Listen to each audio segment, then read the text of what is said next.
Director Christopher Nolan is known for his unique creativity in all areas of the film industry, from his rotating hull that was built for special effects used in Inception, to his precise use of time in the dream stages of Inception, to the fact that he consulted with theoretical physicist Kip Thorne to ensure the science behind Interstellar was accurate, or at least possible. All of it goes to show the passion and knowledge Nolan has for his films. That being said, one of Nolan's more underrated strengths comes in his writing, specifically how he uses different characters to deposit and express various different philosophies. For example, in The Dark Knight, he writes one of the best villains ever, since the Joker's values of chaos and anarchy directly oppose Batman's beliefs of order and justice. The way that Nolan uses characters to embody philosophies is taken to another level in his 2014 award-winning film, Interstellar. Let's take a look at what the characters believe and what message Nolan is ultimately trying to get across in his film.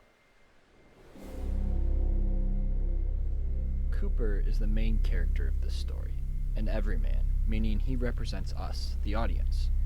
We see the story through his perspective and learn and grow alongside Cooper throughout his journey. From the beginning, we see that Cooper has a deep love for his family. While he also loves adventure, he undertakes it with his family, as we see him chasing down a drone through a cornfield with his daughter and son. Though he tolerates farming to provide for his family, he hates it and wants more. He believes that humanity is made not just to survive, but to thrive, that we are made to be pioneers. Well, we used to look up in the sky and wonder at our place in the stars. Now we just look down and worry about our place in the dirt. This curiosity leads him to discovering NASA, but notice how he does this with the help of Murph, confirming his love for adventure with his family. At NASA, we encounter Professor Brand.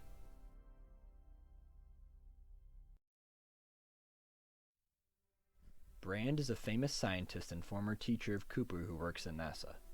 He explains that the Earth is doomed and eventually convinces Cooper that in order to protect his family, he needs to save them by leaving Earth to find new habitable planets.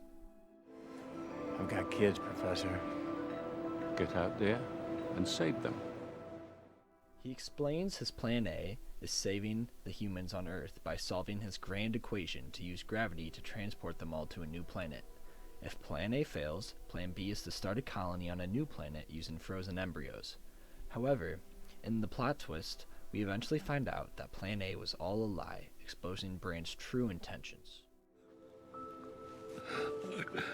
I lied, Murph. I lied to you.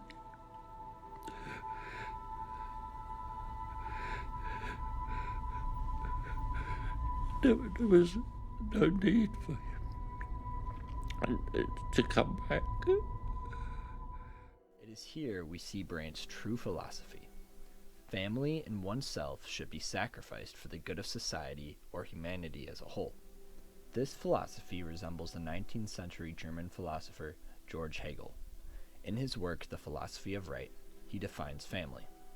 The family is specifically characterized by love, which is a spirit's feeling of its own unity, the result that one is in it not as an independent person, but as a member.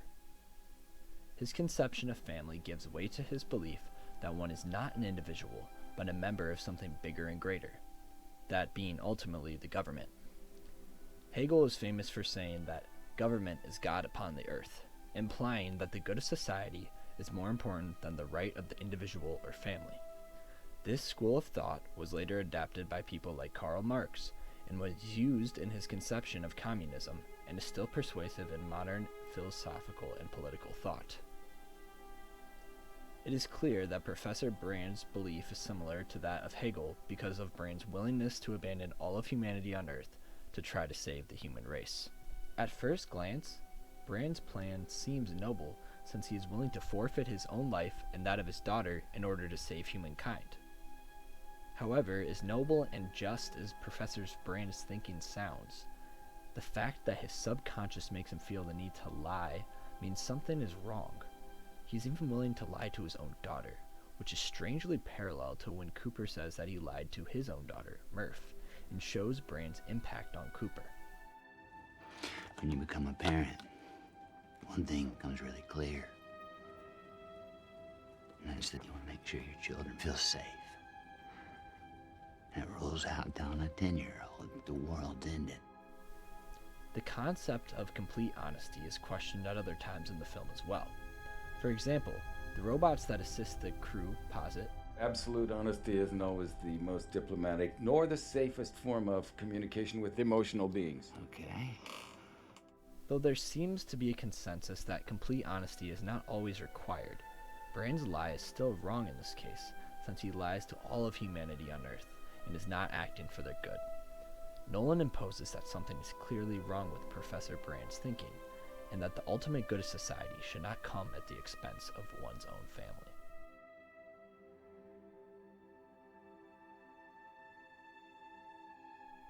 Dr. Mann is described as the best of us multiple times throughout the film. We know that he had led the charge in the Lazarus mission, seeking to find habitable planets, especially since he had no family, meaning that he had no strong connection with any people left on Earth. He paints his planet as potentially life-sustainable, but we find out with Cooper that it is not, but rather that Dr. Mann lied to the crew just to save his own life. In this act, we see his philosophy.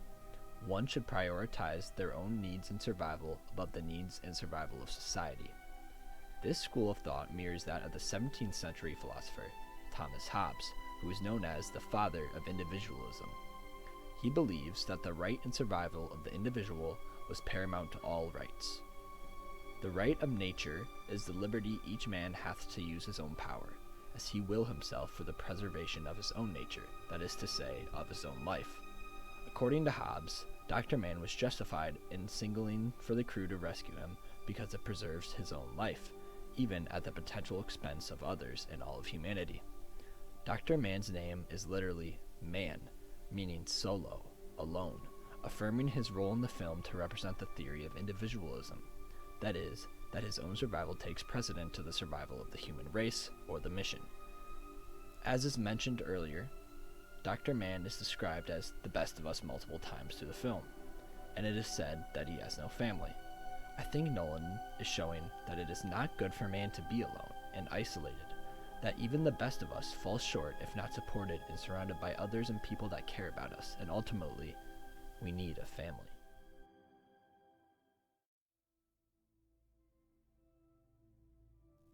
From the start, Amelia Brand is portrayed as someone who loves her father and believes in his work and supports his mission.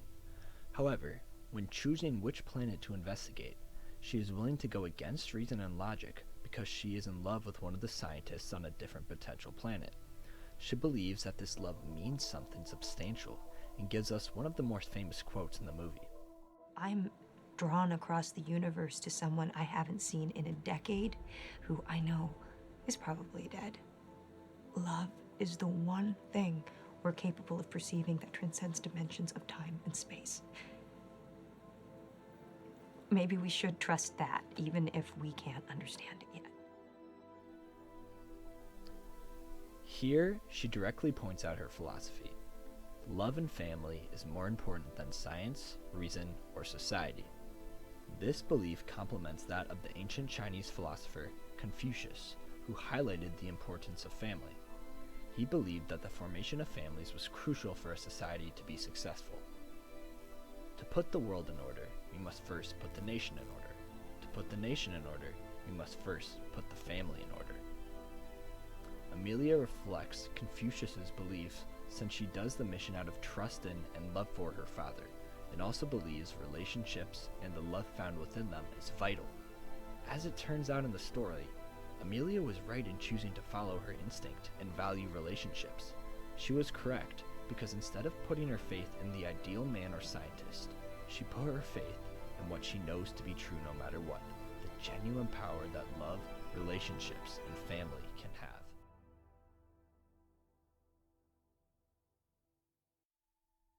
After encountering all of the different characters and examining their beliefs, the story enters its climax.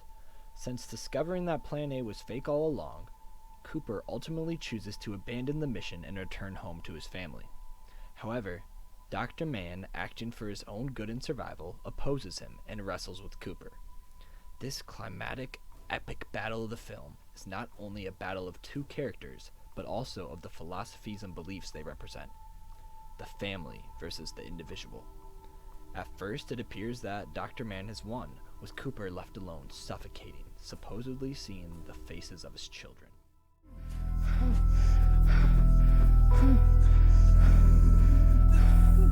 Do you see your children? It's okay. They're right there with you. But ultimately, he loses, because unlike Cooper, who is supported and has the help in Amelia who saves him, Dr. Mann is all alone. His thinking that he can figure everything out by himself results in him messing up the air pressure lock system. This leads to one of the more chilling and cinematic moments in the film, with himself and his philosophy literally blowing up in his face. This is about all mankind. There is a moment.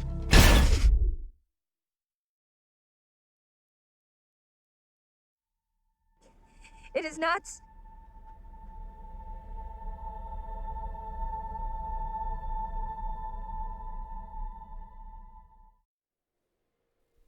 Pope St. John Paul II was not only known as a great religious leader, but also as a strong anti-communist and advocate for human rights and the protection of the family. He is famously noted for saying, "Family is the building block of society." John Paul II truly believed that ethics, politics, and laws should all be orientated towards the rights and protection of families. This idea directly opposed the communist politics of the USSR at the time, and John Paul II's efforts would be noted as key contribution in the eventual fall of the USSR. It should not be surprising that Cooper's final beliefs align with John Paul II's vision of family. By the end of the film, though some of Cooper's decisions are affected by other characters' ways of thinking, he is ultimately a static character since his views and beliefs don't change, because he is always driven by and chooses his love for his family. Even at the beginning of the movie, when he chooses to leave and go on the mission, he only does so because he wants to save his children. Cooper ultimately fulfills his promise to his daughter, his family, because of his powerful love for her. Nolan implicitly reveals the message of Interstellar through Cooper. The philosophies and worldviews imposed on and retained by Cooper throughout this journey in Interstellar leads to the conclusion that love, relationships, and family are more important than an individual's survival or the good of society as a whole.